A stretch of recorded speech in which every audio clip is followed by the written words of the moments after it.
Neříkala jsem ti, že tu máš zůstat. Ale já... Neodmlouvej. Jsi rozmazlená vinou tvého otce. Neměla jsem mu to dovolit.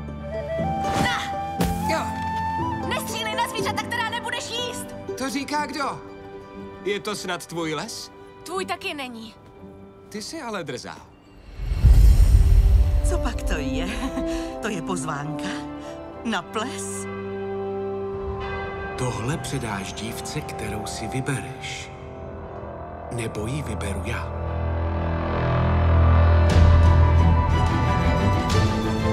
To mi spadlo do klína. Vydechněte.